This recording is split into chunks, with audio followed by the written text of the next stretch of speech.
بسم اللہ الرحمن الرحیم۔ السلام علیکم، ویلکم ٹو ماہم کہانی۔ پلیز ناول کو لائک کر دیجئے، اگر آپ نیو ہیں تو چینل کو سبسکرائب ضرور کر دیجئے۔ چلتے ہیں ناول کی طرف۔ عروسہ اپنے گھونگھٹ سے جھنجھلاتی ہوئی اشمل کے کان میں سرگوشی کرنے لگی تھی تو اس نے بظاہر مسکراتے ہوئے اسے لتاڑا، تمہاری شادی نہیں، صرف نکاح ہو رہا ہے، اور وہ بھی جب تم نے اس رشتے کے لیے ہاں کی تھی۔ اب جیجا جی سے تم خود ہی پوچھ لینا کہ اتنی جلدی بھی کیا تھی تمہیں اپنا بنانے کی۔ اس کا لہجہ آخر میں شوخ ہوا تھا۔ نرگس بیگم نے ان دونوں کو گھور کر دیکھا جو آپس میں سرگوشی کر رہی تھیں تو وہ بھی سیدھی ہو کر بیٹھی تھیں۔ عروسہ کے برابر میں اس کی بلی جوئی بھی بیٹھی تھی جسے اس نے چمکیلے کپڑے پہنائے ہوئے تھے۔ عروسہ ولد زمان سعید سکہ راج الوقت حق مہر 5 لاکھ روپے عاشر علی ولد الطاف علی کے نام میں دیا جاتا ہے، کیا آپ کو قبول ہے؟ مولوی صاحب نے نکاح پڑھانا شروع کیا تو سب نے چپ سادھ لی۔ قبول ہے۔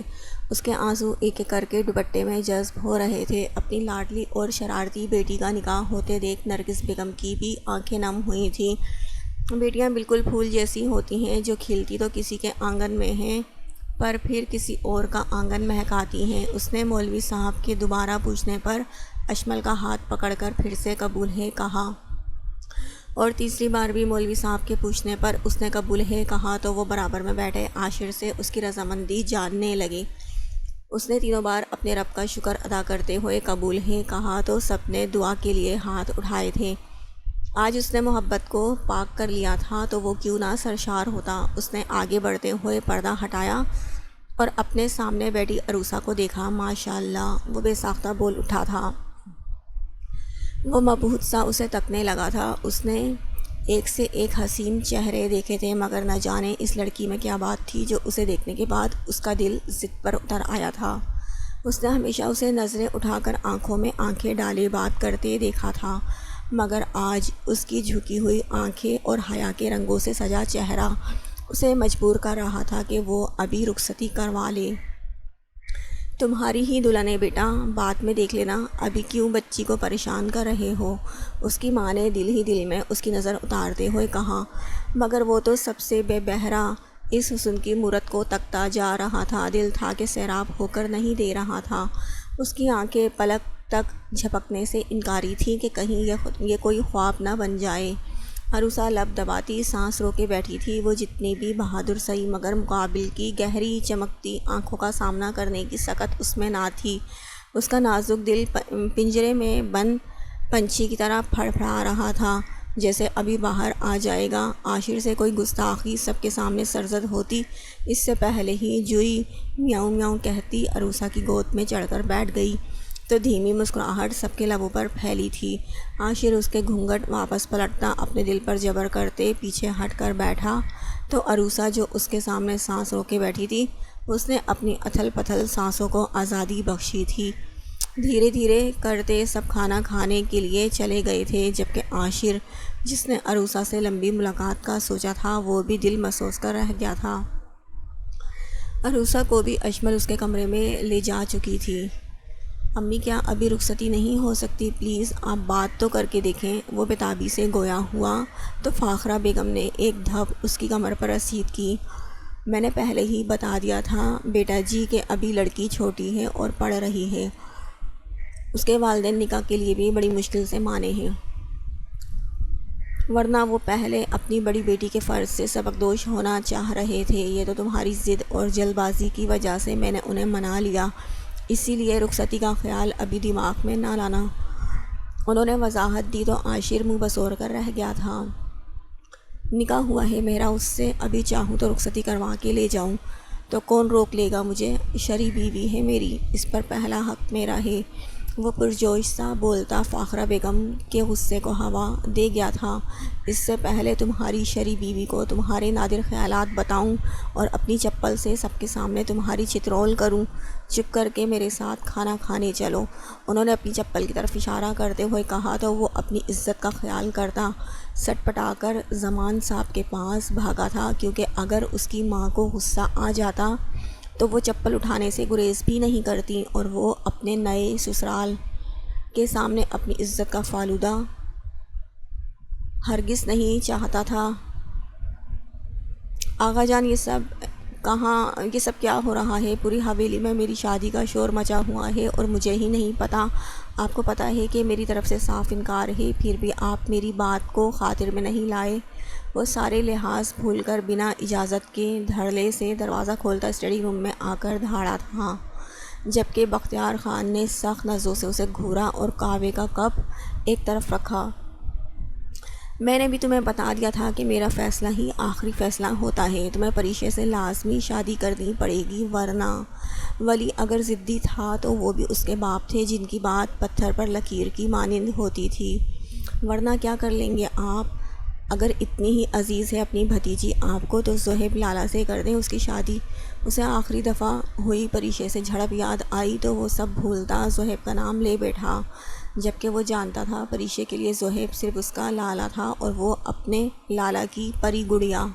میں اس کی شادی زہیب سے کر دیتا مگر وہ بے وقوف انسان ہے، لیکن تم بہت سمجھدار ہو میری طرح۔ پریشے کی شادی تم سے کرنے کا مقصد صرف اس کی جائیداد حاصل کرنا ہے، جو کہ زہیب سے شادی کرنے کے بعد ممکن نہیں۔ تم اس سے ابھی شادی کر لو، پھر چاہے بعد میں استعمال کر کے کسی اور سے شادی کر لینا۔ وہ تو عورتیں آخر کر بھی کیا سکتی ہیں سوائے چند آنسو بہانے کے۔ وہ سفاکیت پر انتہا پر پہنچ چکے تھے۔ ولی کو ان کے پاس اتنی دولت ہونے کے بعد بھی لالچ کرنے پر ملال ہوا تھا۔ انسان کیوں اتنی دولت کی ہوس میں اندھا ہو کر اپنی خونی رشتے بھلا دیتا ہے؟ وہ کتنا ہی دھن دولت جمع کر لے پر قبر کی 2 گز زمین میں صرف اپنے اعمال کے ساتھ دفن ہوتا ہے۔ ہم ساری زندگی دنیاوی گھر بنانے میں لگا دیتے ہیں، جبکہ سورہ العنکبوت میں بتایا گیا ہے کہ مکڑی اپنا گھر اتنی محنت سے بناتی ہے اور اگر ٹوٹ بھی جائے تو پھر سے کوشش کر کے اس گھر کو بناتی ہے، لیکن وہ گھر اتنا بودا ہوتا ہے کہ ایک دن ختم ہو ہی جاتا ہے۔ انسان کی مثال بھی اس مکڑی کی سی ہے جو جانتے بوجھتے دنیا میں پیسہ کمانے اور دیگر برے کاموں میں اتنا مصروف ہو جاتا ہے کہ اپنی آخرت کی پرواہ نہیں کرتا، جبکہ وہ ایک دن مٹی تلے دفن ہو جاتا ہے اور اس کے کام صرف اس کے اعمال آتے ہیں۔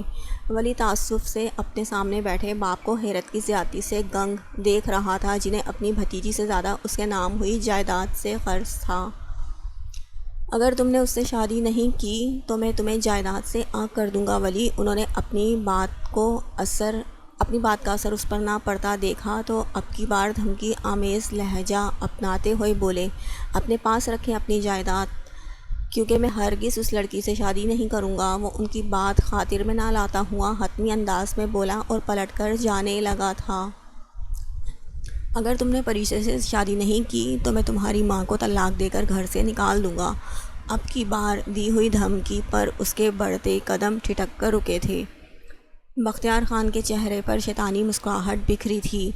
ولی اپنی ماں سے بہت محبت کرتا تھا اور اسی بات کا فائدہ آج انہوں نے اٹھایا تھا۔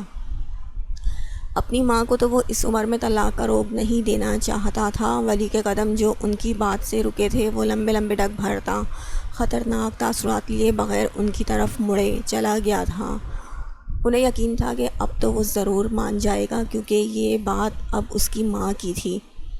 وہ 3 دنوں سے مسلسل اس کی یونی جا رہا تھا مگر اشمل کو نہ آنا تھا اور نہ ہی وہ آئی۔ وہ کسی سے اس کے بارے میں پوچھ بھی نہیں سکتا تھا کیونکہ وہ اپنا آپ برباد کر دیتا اگر اس کی وجہ سے اس کی محبت رسوا ہوتی۔ وہ ان مردوں میں سے تھا جنہیں محبت سے پہلے عزت دینا آتی تھی۔ اس کے دیدار کی خاطر وہ تڑپ رہا تھا مگر مغرور شہزادی اس کی طرف سے انجان اپنی ہی دنیا میں مگن تھی۔ درد کے ترازو پر کس کے غم کہاں تک ہیں، شدتیں کہاں تک ہیں، کچھ عزیز لوگوں سے پوچھنا تو پڑتا ہے آج کل، محبت کی اذیتیں کہاں تک ہیں۔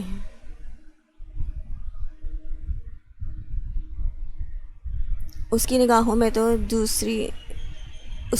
تو 2 سرمئی نین جگمگا رہے تھے اور انہیں دیکھنے کی چاہ حد سے بڑھتی جا رہی تھی۔ کوئی بھی کسی کی ملکیت نہیں ہوتا، پھر بھی دل اس انسان کی خواہش میں اتنا پاگل ہو جاتا ہے کہ وہ صرف میرا ہو اور اس سے بڑی بے وقوفی اور کوئی نہیں ہوتی۔ یہی خواہش اس کے دل نے کی تھی، یہ جانتے ہوئے بھی کہ یہ محض اس شہزادے کی بے وقوفی ہے، کیونکہ ہمیشہ کسی شہزادی کے نصیب میں شہزادہ نہیں لکھا جاتا۔ وہ اپنے آفس روم میں آنکھیں بند کیے بیٹھا دنیا سے بیزار نظر آ رہا تھا کہ باہر ہوتی دستک نے اس کے خیالوں میں خلل ڈالا تو وہ بھی سیدھا ہوتا بیٹھا اور اندر کی آنے کی اجازت دی۔ میرا لیونگ سرٹیفکیٹ دے دیں، مجھے اجازت ملنے پر چست شرٹ اور جینز پہنے زویا اندر داخل ہوئی۔ وہ اپنی بے عزتی کے بعد کبھی یہاں نہ آتی، مگر کسی اور ہاسپٹل میں جاب کرنے کے لیے اسے لیونگ سرٹیفکیٹ کی ضرورت تھی۔ زہیب نے اپنی بھاری نیلی آنکھیں اٹھا کر اسے ناگواری سے دیکھا اور منہ پھیر کر دراز سے ایک فائل اس کی طرف بڑھائی جسے زویا نے جان بوجھ کر اس کے ہاتھ سے اپنی انگلیاں مس کرتے ہوئے لے لیا تھا۔ کچھ عورتوں کو اپنا وقار بالکل عزیز نہیں ہوتا اور وہ دھتکارے جانے کے بعد بھی اس مرد کی نفس کو بھڑکانے کی کوشش کرتی ہیں، اور زویا بھی انہی عورتوں میں سے تھی۔ اس نے سرعت سے اپنا ہاتھ پیچھے کیا اور لب بھینچ کر خود پر قابو پایا تھا، ورنہ پچھلی بار کی طرح وہ یقیناً اسے تھپڑ مارنے سے بھی گریز نہ کرتا۔ زویا نے اسے دیکھا تھا جس کی نیلی آنکھوں میں وہ اپنا عکس دیکھنا چاہتی تھی، مگر آج اس کی نیلی آنکھوں میں کسی اور کا ہی عکس دکھ رہا تھا۔ اس کی آنکھیں، اس کے چال، اس کی روح، اس کا جسم زویا کو چیخ چیخ کر بتا رہے تھے کہ وہ تو خود کا رہا ہی نہیں تھا۔ اس کا وجود سراپا عشق بنا اس کے سامنے کھڑا تھا۔ اس کا دل زہیب کو دیکھ کر دہل گیا تھا کہ اس جیسے انسان کو بھی کسی کی چاہ ہو سکتی ہے۔ وہ کیسے مان لیتی کہ یہ پشتو شہزادہ بھی کسی کا اسیر ہو سکتا ہے جو خود ساحر تھا۔ یہی بات اسے آگ لگانے کے لیے کافی تھی۔ تمہیں کسی نے تسخیر ضرور کر لیا ہوگا زہیب بختیار خان، اور دیکھنا جس حیا کی کمی کی وجہ سے تم نے مجھے دھتکارا تھا، اسی لڑکی کی حیا کو کوئی تار کر کے جائے گا۔ اس کے انکشاف پر زہیب کا رنگ فک ہوا تھا۔ اس نے اپنے دل کے علاوہ کسی کو اس بارے میں نہیں بتایا تو پھر وہ کیسے جان گئی؟ کیا اس کا انگ انگ اس کے اندر کسی وجود کی موجودگی کا اعلان کر رہا تھا؟ کیا اس کی آنکھیں اس قدر اس کا راز فاش کر رہی تھیں؟ آئندہ اس کے بارے میں ایک لفظ اپنی غلیظ زبان پر مت لانا۔ اگر تم لائیں تو میں تمہاری نسلیں تباہ کر دوں گا، اور یہ ایک خان کا وعدہ ہے۔ وہ طیش میں آتے اس کی گردن دبوچ کر بولا تو وہ کراہتے ہوئے اپنی گردن چھڑوا کر پیچھے ہٹی تھی۔ تم دیکھتے رہ جاؤ گے اور کوئی اس نوخیز کلی کی حیا اور عزت کو داغدار کر کے چلا جائے گا، تم صرف ہاتھ ملتے رہ جاؤ گے۔ زہیب بختیار خان پھر میری نسلوں کو برباد کر دینے کے وعدے بھری ریت کے مانند رہ جائیں گے۔ زویا اس کے تاریک پڑتے چہرے کو دیکھ کر طنز کی تیر پھینکتی وہاں سے چلی گئی تھی۔ وہ وہیں رکھی کرسی پر ڈھہ گیا تھا، جبکہ دل کسی انہونی کے احساس سے ضرور دھڑکا تھا۔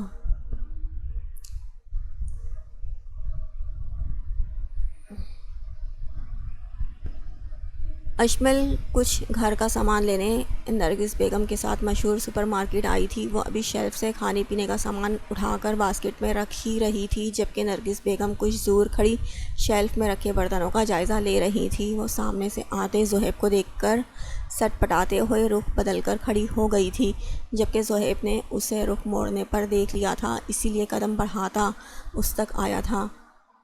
اونچے لمبے قد پر کالی ڈھیلی ڈھالی ٹی شرٹ جینز کے ساتھ پہنے وہ کافی خوبرو لگ رہا تھا۔ السلام علیکم، وہ شیلف میں رکھی چیزوں سے چھیڑ چھاڑ کرتی اشمل سے بولا، لیکن اس نے مکمل نظر انداز کر دیا تھا۔ سلام کا جواب دینا مسلمان پر فرض ہے۔ اس نے جیسے یاد دلایا تو وہ بھی پلٹی اور مروت نبھاتے ہوئے اسے سلام کا جواب دیا تھا۔ آس پاس کھڑے باتیں کرتے لوگوں میں کھڑے ان دونوں کے بیچ گہری خاموشی کا راز تھا۔ زہیب کی آنکھیں اس پر جمی تھی، وہ دنیا سے بے بہرا ہو کر اسے تکے جا رہا تھا۔ آخر اتنے دن کی تڑپ ایک لمحے میں ختم تو نہیں ہو سکتی تھی۔ اس کے دو سرمئی نین کٹوروں نے اسے اتنا تڑپایا تھا۔ کیا ہوتا اگر وہ اپنے چہرے سے یہ پردہ گرا دیتی تو یقیناً زہیب کا دل فطرت جذبات سے کام کرنا چھوڑ دیتا۔ اشمل اپنی انگلیاں چٹکھاتی کنفیوز سی کھڑی تھی۔ اس کی ادا پر زہیب کا دل قربان ہوا تھا۔ اس کی یہ حیا اور جھجک کا ہی تو وہ گرویدہ ہوا تھا، ورنہ اپنی 28 سالہ زندگی میں اس نے کتنے ہی دل اپنے قدموں میں قربان ہوتے دیکھے تھے۔ آپ یہاں کیسے؟ اس کی بہت کچھ بولتی آنکھوں سے وہ خائف ہوئی تھی جن میں اس کا عکس چمک رہا تھا، اسی لیے بمشکل مروت نبھاتے ہوئے وہ بولی تھی۔ میں یہاں آپ ہی کی طرح گروسری کرنے آیا ہوں، اور آپ بتائیں آپ کے بابا اب ٹھیک ہیں؟ وہ اپنے مخصوص نرم لہجے میں اس مغرور شہزادی سے بولا جس کی ایک نگاہ الفت کے لیے وہ ترس رہا تھا، لیکن وہ سب جانتے ہوئے بھی انجان بن رہی تھی۔ وہ بھی ٹھیک ہے الحمدللہ، آپ کا بہت بہت شکریہ جو آپ نے میری مدد کی تھی اس دن۔ وہ اپنے دونوں ہاتھوں کی انگلیوں سے مسلسل کھیل رہی تھی۔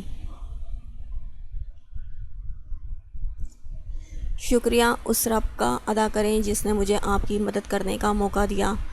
ہمارا بار بار ملنا قسمت میں لکھا ہے، تو کیا پتہ ہماری منزل بھی ایک ہی ہو۔ اتفاق ایک سے دوبارہ ہوتے ہیں، لیکن اگر تیسری بار ایسا حسین اتفاق ہوا تو سمجھ لیجیے گا ہم ایک ہی راستے کے مسافر ہیں اور ہماری منزل بھی ایک ہے۔ وہ معنی خیزی سے گویا ہوا تھا۔ اس بات کا مطلب اس نے تیوری چڑھا کر پوچھا تھا۔ اس کی بات اشمل کے سر سے ہو کر گزر گئی تھی۔ کچھ مطلب نہیں، آپ بتائیں کہ کیسی ہیں آپ؟ وہ بات بدل گیا تھا، اس کا لہجہ آنچ دیتا تھا جس کی تپش سے وہ پگھل رہی تھی۔ ٹھیک ہوں، وہ دو ٹوک کہہ کر بات ختم کرنا چاہ رہی تھی۔ اس نے دل ہی دل میں اپنی امی کے آنے کی دعا کی تھی، کیونکہ وہ اس کی نظروں کی تاب نہ لاتے ہوئے بمشکل اپنی نگاہیں نیچی کرے کھڑی تھی۔ اس کی دعا کی قبولیت بن کر نرگس بیگم ان تک آئی تھیں۔ بیٹا جی آپ یہاں، اس دن کے لیے آپ کا بہت بہت شکریہ جو آپ نے ہماری اتنی مدد کی، ورنہ آج کے زمانے میں کون کرتا ہے کسی کے لیے اتنا۔ نرگس بیگم اسے دیکھتے ہی شروع ہو گئی تھیں۔ اگر میرے بس میں ہو تو مدد کی جگہ آپ کی بیٹی پر جان قربان کر دوں۔ وہ صرف سوچ ہی سکا تھا، کیونکہ اگر یہ بات زبان تک لاتا تو اس مغرور شہزادی سے بعید نہ تھی کہ وہ اس کا سر قلم کروا دیتی۔ وہ تو ویسے ہی اس کا بے دام غلام تھا، ایک ہی بار میں اس کی بات پر لبیک کہتا، اپنا آپ وار دیتا۔ آنٹی یہ تو میرا فرض تھا، آخر اپنے ہی اپنوں کے کام آتے ہیں، اور میں یہاں آپ ہی کی طرح گروسری کرنے آیا ہوں۔ اس نے اشمل پر نظریں جمائے جواب دیا تھا۔ اسے ڈر لگتا تھا ان نیلی سمندر کی طرح ٹھاٹھے مارتی جذبات سے بوجھل آنکھوں سے۔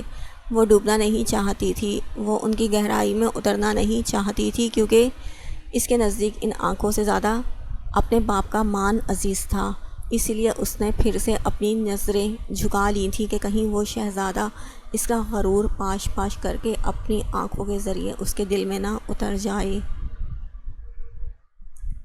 اسے خود سے الجھتا دیکھ کر صہیب نے اپنی ہار جانے والی نظریں اس پر سے ہٹا کر اس کی مشکل آسان کرتے ہوئے احترام سے نیچے نگاہیں جھکا لی تھیں۔ نرگس بیگم اب اسے گھر کا ایڈریس سمجھا رہی تھی اور وہ اب ان کی طرف متوجہ تھا، جبکہ اشمل حیرت کی زیادتی سے گنگ تھی، جو اس کی آنکھوں سے اس کی باتیں پڑھنے کا فن جان گیا تھا۔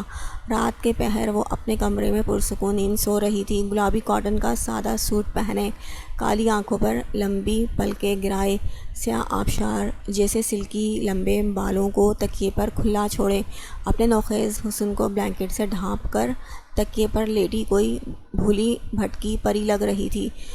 اس کے آنسوؤں کے مٹے مٹے نشان اس کے چہرے پر ابھی بھی موجود تھے۔ لیمپ کی روشنی اس کے سبھی چہرے پر پڑ رہی تھی، جو اس کے معصوم نقوش واضح کر رہی تھی۔ گندمی رنگت کی حامل وہ لڑکی اپنی شادی کی بات پر روتے روتے اپنا دکھ اپنے مالک کو سناتے سناتے سو چکی تھی۔ اکثر لڑکیاں اپنے شادی کے موقع پر شرماتی گھبراتی ہوتی ہیں، مگر اس جیسی سیاہ بخت پری کے نصیب میں تو آنسو ہی لکھ دیے گئے تھے۔ دوسری طرف ولی جن خطرناک تاثرات کے ساتھ آغا جان کے پاس سے ہوتا سیدھا ڈیرے پر گیا تھا، کیونکہ ایک وہی جگہ تھی جہاں وہ پرسکون رہتا تھا، مگر آج اس لڑکی کی وجہ سے جو اس کی ماں تک بات آئی تھی وہ اسے مزید سیخ پا کر گئی تھی۔ سفید کلف لگا قمیص شلوار اب شکن زدہ ہو چکا تھا اور نفاست سے سیٹ کیے ہوئے بال بکھر کر ماتھے پر گر رہے تھے۔ وہ اپنے ہاتھ میں اپنی براؤن شال تھامے جیسے ہی حویلی میں داخل ہوا تو سناٹے نے اس کا استقبال کیا تھا۔ ہمیشہ تیار رہنے والا ولی اپنے آپ سے بے بہرا لگا تھا اس ٹائم۔ اگر تم نے اس سے شادی نہیں کی تو میں تمہیں جائیداد سے آگ کر دوں گا ولی، اگر تم نے پریشے سے شادی نہیں کی تو میں تمہاری ماں کو طلاق دے کر گھر سے نکال دوں گا۔ جن باتوں سے فرار حاصل کرنے کے لیے وہ ڈیرے پر گیا تھا، انہی باتوں کی بازگشت اسے کانوں میں حویلی کی چار دیواری میں سنائی دی تھی۔ اپنی ماں جس نے اپنے اوپر ہر ظلم برداشت کرتے ہوئے اس کے باپ سے نباہ کیا تھا، آج اس کی ماں کی رفاقتوں کا صلہ اس کے باپ نے طلاق کی دھمکی دے دیا تھا۔ اس سب کی وجہ اسے صرف پریشے نظر آ رہی تھی۔ اس کا اصلی غصہ پھر سے عود آیا تھا۔ وہ بغیر وقت کی نزاکت کے پرواہ کیے لاؤنج سے ہو کر راہداری سے گزرتا، لمبے لمبے ڈگ بھرتا پریشے کے کمرے تک پہنچا تھا۔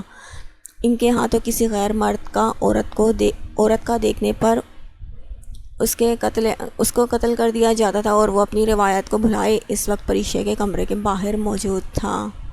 اس نے ایک ہاتھ سے شال پکڑ کر دوسرے سے دروازہ کھولنا چاہا تو وہ پہلے ہی لاک تھا، یعنی وہ لڑکی اپنے آپ کو اس حویلی میں غیر محفوظ سمجھتی تھی جو اس طرح کمرہ لاک کیے بیٹھی تھی۔ اس بات سے وہ طیش میں آیا تھا۔ وہ غصے میں اپنے سوچنے سمجھنے کی صلاحیت کھونے لگتا تھا۔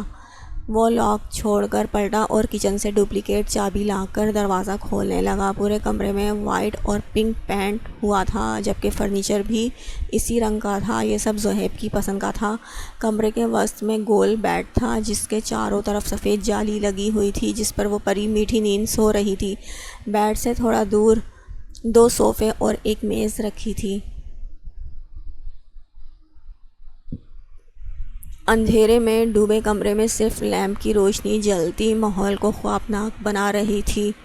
ولی قدم بڑھاتا اس کے بیڈ تک آیا اور اپنی شال صوفے پر پھینکتے ہوئے 2 زانو بیڈ کے پاس بیٹھ گیا۔ ان دونوں کے بیچ 1 انچ کا فاصلہ بچا تھا۔ اس کا دل اس گندمی رنگت کی پری وش کو اٹھانے سے انکاری تھا، مگر جب آغا جان کی دی ہوئی دھمکیاں یاد آئیں تو اس نے اپنے دل کو تھپکی دیتے سلایا اور طیش میں آتے ایک جھٹکے سے بلینکٹ کھینچ کر اس سے دور اچھالا تو وہ ہڑبڑاتے ہوئے رونے کی وجہ سے سوجی ہوئی آنکھیں بمشکل کھولتی ہوئی اٹھ کر بیٹھی تھی۔ تو بشکن سراپا اور دوپٹے سے ناروا وجود میں اس کے خد و خال مزید واضح ہو رہے تھے، اور لمبے گھنے کالی گھٹاؤں جیسے بال اس کے آدھے چہرے پر آدھی پشت پر بکھرے تھے۔ اس کے چہرے پر معصومیت اور کم عمری کی الوہی چمک تھی۔ وہ ہمیشہ خود کو بڑی سی چادر میں ڈھانپ کر رکھتی تھی، مگر آج اس نے پہلی بار اسے دیکھا تھا۔ اس کا یہ روپ دیکھ کر اس نے اپنے دل کو ڈپٹا اور نظریں پھیر لیں، کیونکہ اس کی انا کو کہاں گوارا تھا کہ ایک گندمی رنگت کی لڑکی کے آگے جھکے۔ اسی لیے اٹھ کھڑا ہوا۔ پریشے کے جسم میں سنسناہٹ دوڑ گئی تھی۔ اس نے اپنا دوپٹہ اٹھا کر اپنے ارد گرد اچھے طریقے سے لپیٹ لیا تھا۔ وہ رات کے اس پہر ولی کو اپنے کمرے میں دیکھ کر سخت خوفزدہ ہوئی تھی۔ اگر کوئی ان دونوں کو یہاں دیکھ لیتا تو قیامت برپا ہو جاتی۔ یتیم تو وہ پہلے ہی تھی، مگر اب بے گھر نہیں ہونا چاہتی تھی۔ آپ یہاں کیا کر رہے ہیں؟ اس کے خوف سے زرد پڑتی رنگت دیکھ کر ولی کا دماغ ہل گیا تھا، جو نہ جانے اسے کیسا مرد سمجھ رہی تھی۔ اس نے سرعت سے پریشے کو اپنے مقابل کھڑا کرتے ہوئے اس کے بالوں کو اپنی مٹھی میں جکڑتے جھٹکا دیا تو وہ کرا اٹھی اور اپنے بال اس کی گرفت سے نکالنے لگی۔ مگر بے سود میں یہاں تمہارے حسین صورت دیکھنے نہیں آیا ہوں۔ تم نے کیا سمجھا تھا مس چاکلیٹی گرل کہ آغا جان کو جائیداد کا لالچ دے کر مجھے حاصل کر لوگی؟ تو یہ تمہاری بھول ہے۔ تم آج بھی مخمل میں ٹاٹ کا پیوند ظاہر ہوتی ہو۔ اپنے اندر کا زہر لفظوں کے ذریعے اس کی ذات میں انڈیلنے لگا۔ پریشے تو اس کے ان الزامات پر دنگی رہ گئی تھی۔ اس نے کب اس تمغر کو حاصل کرنے کی خواہش کی تھی، کیونکہ اس کے نزدیک تو وہ آسمان میں جگمگاتا چاند تھا اور وہ صرف زمین کی خاک۔ آخر کب اس نے آغا جان کو لالچ دیا تھا جو وہ اس طرح اس کی عزت نفس کے پرخچے اڑا رہا تھا؟ میں نے ایسا کچھ نہیں چاہا، کیونکہ مجھے اپنی اوقات پتہ ہے۔ اور رہی بات آغا جان کے لالچ دے کر آپ سے شادی کرنے کی، تو ایسا کچھ بھی نہیں ہے۔ وہ گھٹی گھٹی آواز میں بولی۔ اس کے بال ابھی ولی کی گرفت میں تھے۔ اس کی زبان درازی پر ولی نے اس کے بالوں کو مزید کھینچے تو اسے بال جڑ سے اکھڑتے ہوئے محسوس ہوئے تھے۔ اس نے انگلی کی مدد سے پریشے کا چہرہ اوپر اٹھایا تھا۔ بالوں کے کھنچنے کی وجہ سے اس کے آنسو لڑیوں کی صورت میں گر کر بے مول ہو رہے تھے۔ میں تمہیں بتاؤں گا کہ میری ماں کو اگر تمہاری وجہ سے طلاق ہوئی تو کیا کر سکتا ہوں میں۔ بہت شوق ہے آغا جان کو تمہاری شادی مجھ سے کروانے کی، تو اب تم پر ولی بختیار خان اپنی مہر لگائے گا، وہ بھی بغیر کسی جائز رشتے کے۔ وہ شفاق تھا یہ تو وہ جانتی تھی، مگر اتنا گرا ہوا تھا اس کا اندازہ اسے آج ہوا تھا۔ ولی کی دہکتی سانسیں اس کے چہرے پر پڑتی اس کی جان نکالنے کے لیے کافی تھی۔ اس کے بال ابھی اس کی مٹھی میں قید تھے۔ پلیز میں نے کچھ نہیں کیا، میں تو جانتی بھی نہیں، بھلا میری وجہ سے اماں جان کو طلاق کیوں ہوگی؟ بھلا آپ چاہیں تو میری جان لے لیں، مگر پلیز مجھے داغدار مت کریں، میں مر جاؤں گی۔ وہ اس کا نام لینے سے گریز کرتے ہوئے بولی، کیونکہ ایک دفعہ بچپن میں ولی نے اسے بری طرح جھڑکا تھا۔ ولی لالا آئیں نا میرے ساتھ کھیلیں، میرے پاس بہت سارے ٹوائز ہیں۔ معصوم سی 11 سالہ پریشا نے اپنے سے 10 سالہ بڑے ولی سے اس کی قمیص کا دامن تھام کر امید بھری نظروں سے پوچھا تھا، کیونکہ اسے لگا تھا جیسے زہیب اس کی پرواہ کرتا ہے اور اس کے ساتھ کھیلتا ہے، ویسے ہی ولی بھی کھیلے گا۔ نہیں ہوں میں تمہارا لالا، آئندہ مجھے ولی لالا کہا تو زبان گدی سے کھینچ لوں گا۔ اس نے پریشا کو دھکا دے کر نیچے گرایا تو وہ بری طرح زخمی ہو کر رونے لگی تھی۔ اس دن سے پریشا نے اسے کبھی اس کا نام لے کر مخاطب نہیں کیا تھا اور نہ ہی کبھی اسے لالا کہا تھا۔ ولی جس نے محض اسے ڈرانے کے لیے یہ بات کی تھی، اس کے گڑگڑانے پر خود ضبط کھو گیا تھا۔ وہ مر کر بھی کبھی ایسا کسی کے ساتھ نہیں کر سکتا تھا، کیونکہ اس کے نزدیک زنا ایک ایسا قرض تھا جو نسلیں تباہ کر دیتا ہے، اور یہ قرض اس سے منسلک لوگوں کو چکانا پڑتا ہے۔ میں آپ کو ساری جائیداد دے دوں گی اور یہاں سے دور چلی جاؤں گی، خدا کا واسطہ ہے آپ کو مجھے بخش دیں، مجھے یہی سمجھ کر چھوڑ دیں کہ میں آپ کے مرحوم چاچا کی بیٹی ہوں۔ وہ حواس باختہ سی اس سے اپنا آپ چھڑانے کی کوشش کرنے لگی تو اس کے اور قریب آ گئی۔ تیز مردانہ پرفیوم کی خوشبو اس کے رہے سائے اوسان حواس بھی سلب کر رہی تھی۔ ولی نے اس کے دونوں ہاتھ پکڑ کر قابو کرنا چاہا کہ وہ اس کے کشادہ سینے سے ٹکرائی تو اس کے ہاتھ سے ریشمی ملائم بال پھسل کر اس کی قمیص پر الجھ گئے۔ ولی کا پارا ہائی ہو گیا تھا اور اب اس کی مزاحمت نے رہی سہی کسر بھی پوری کر دی تھی۔ بس چپ، بالکل، ایک اور لفظ منہ سے نکالا تو جان لے لوں گا۔ اس نے پریشا کے منہ پر اپنا بھاری ہاتھ کا زناٹے دار تھپڑ مارا تو وہ نازک سی پری اس کے چہرے پر اس کی انگلیاں چھپ گئی تھیں اور وہ بے ہوش ہو گئی تھی، ہوش و حواس سے بیگانہ بیڈ پر گر گئی تھی، جبکہ اس کے چند بال ابھی بھی ولی کی قمیص میں اٹکے رہ گئے تھے۔ کیا مصیبت ہے، یہ لڑکی خود سے ہی سوچنا شروع ہو جاتی ہے، اس کا علاج کسی ڈاکٹر سے کروانا چاہیے۔ وہ بڑبڑاتے ہوئے اس پر جھک کر اس کا گال تھپتھپا کر بولا، یہ جانتے ہوئے بھی ایک لڑکی سے اس نے ایسی بات کی تھی کہ اگر اس کی جگہ کوئی بھی ہوتا تو ایک آدھ تھپڑ اسے جڑ دیتا، مگر وہ ڈرپوک سی پریشا کے پاس مزاحمت کرنے اور گڑ گڑانے کے سوا کوئی چارہ نہ تھا۔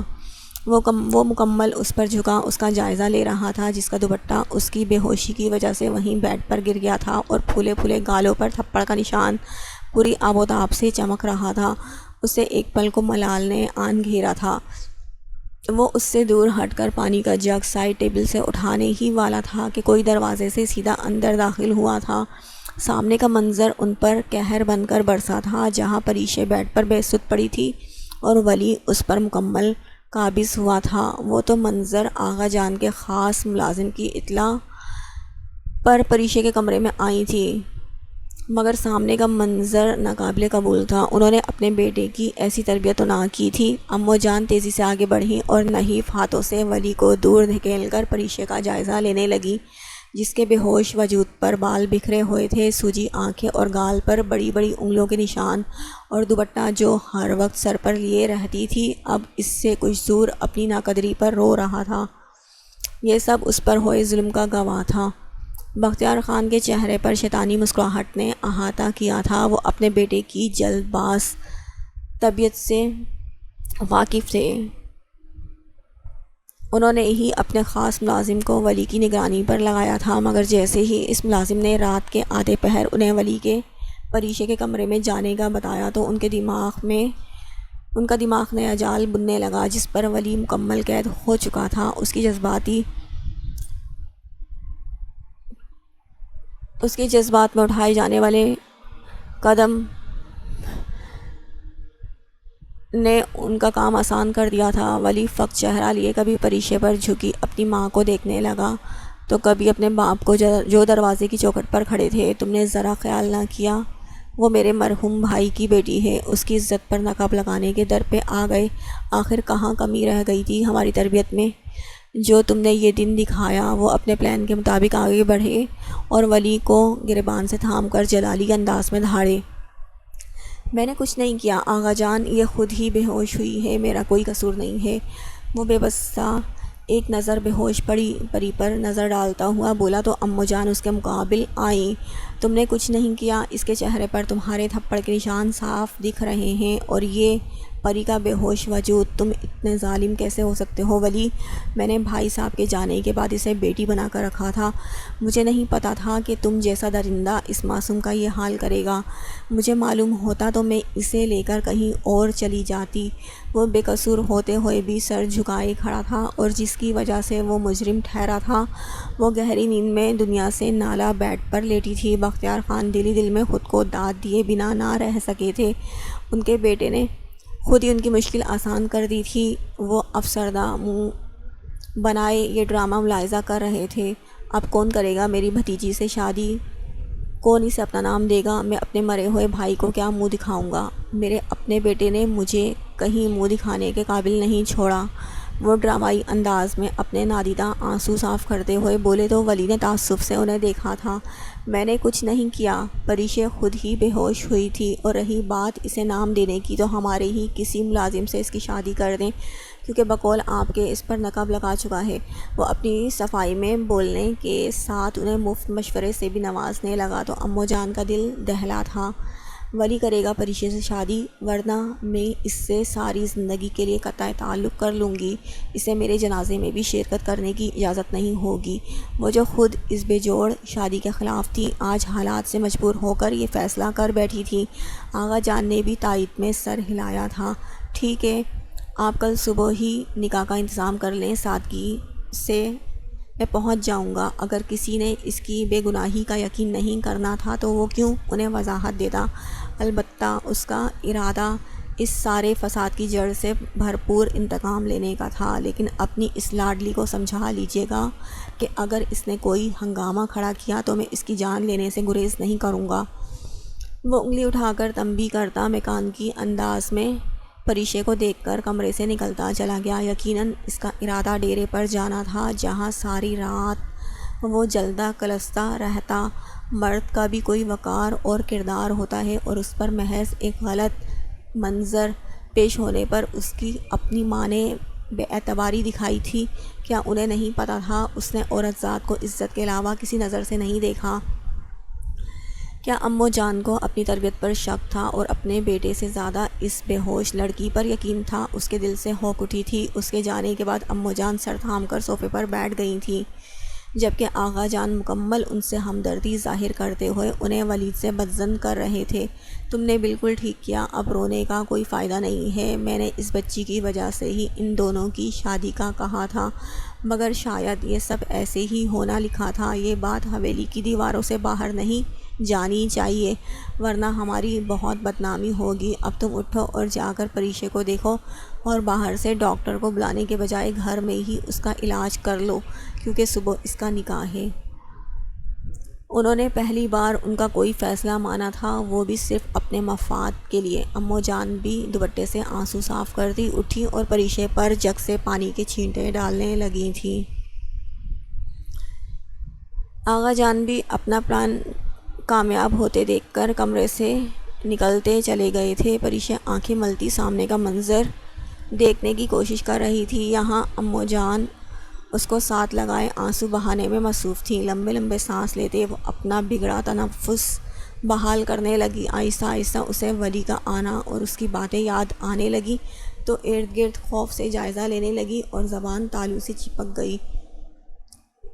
پریشے بیٹا، مجھے معاف کر دو بیٹا کہ میں تمہاری حفاظت نہیں کر سکی، لیکن جس نے تمہارے سر سے چادر اتارنے کی کوشش کی ہے وہی اب تمہیں عزت سے نکاح میں لے گا، یہ میرا وعدہ ہے۔ وہ ساکت و جامت بیٹھی پریشے پر دل دہلا دینے والا فیصلہ سناتے ہوئے بولی تو پریشے ششدر سی انہیں دیکھنے لگی۔ اسے اس وقت وہ صرف ولی کی ماں دکھ رہی تھی جو اپنے بیٹے کے گناہ چھپانے کے لیے اس کی شادی اس سے کر رہی تھی۔ کیا کیا نہیں تھا اس کی آنکھوں میں، ٹوٹے ہوئے مان کی کرچیاں، بے یقینی اور بے اعتباری نے جیسے امّو جان کا دل کو لرزا دیا تھا۔ ٹھیک ہے، میں ابھی سونا چاہتی ہوں، آپ ابھی کمرے سے چلے جائیں، وہ سپاٹ انداز میں بولتی سر تک بلینکٹ تان کر لیٹ گئی جیسے اس کے سوا کمرے میں کوئی بھی نہ ہو۔ پریشے بیٹا میری بات، امّو جان ابھی بول ہی رہی تھی کہ وہ حلق کے بل چلائی، جائیں پلیز اور مجھے کچھ دیر کے لیے اکیلا چھوڑ دیں۔ اس نے بلینکٹ سے منہ آدھا نکال کر کہا۔ اس کی حد درجہ بے اعتنائی پر امّو جان کا دل خون کے آنسو رو رہا تھا، مگر وہ منہ پر ہاتھ رکھ کر آنسو روکتی وہاں سے دروازہ بند کرتی چلی گئی تھیں۔ میرے رب تیرا بہت شکریہ جو تو نے مجھے رسوا ہونے سے بچا لیا۔ وہ اتنا سب ہونے کے بعد بھی اپنے رب کے شکر گزار ہوتے تشکر کے آنسو بہاتی اپنا منہ تکیے میں دے گئی تھی۔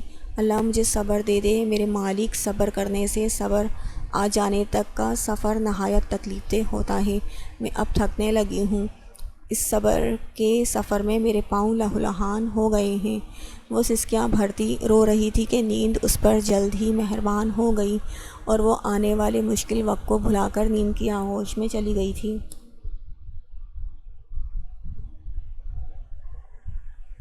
وہ صرف نام کی ہی پری نہیں تھی بلکہ اس کا باطن اس کے ظاہر سے بھی زیادہ شفاف تھا۔ اس مشکل وقت میں بھی وہ اپنے رب کی شکر گزار تھی، کیونکہ اس کے نزدیک یہ اس کے رب کی مہربانی ہی تھی جو آج اس کی عزت محفوظ تھی، ورنہ کون تھا جو ولی کو روک لیتا۔ وہ دونوں ہی اپنی جگہ ٹھیک تھے، البتہ ولی کا طریقہ اور الفاظ غلط تھے، مگر اس کا کوئی غلط ارادہ نہیں تھا، جبکہ پریشے کا اعتبار اس واقعے کے بعد سب پر سے اٹھ چکا تھا۔ وہ اتنی دیر سے گاڑی سے ٹیک لگا کے کھڑا کالج کے باہر کھڑا تھا۔ پولیس کی وردی میں ہونے کی وجہ سے کسی میں ہمت نہیں ہوئی تھی کہ کوئی اسے ٹوک سکے۔